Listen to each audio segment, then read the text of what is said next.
vokset op omkring 1000 kvarter herfra, lige over på den anden side af Svanen, og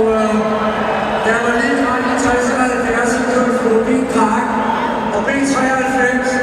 og Ølmos svømmeland og hele lortet. Og tænk i dag, at vi skulle komme og spille ikke kun 2 koncerter her på Danmarks hjemmebane,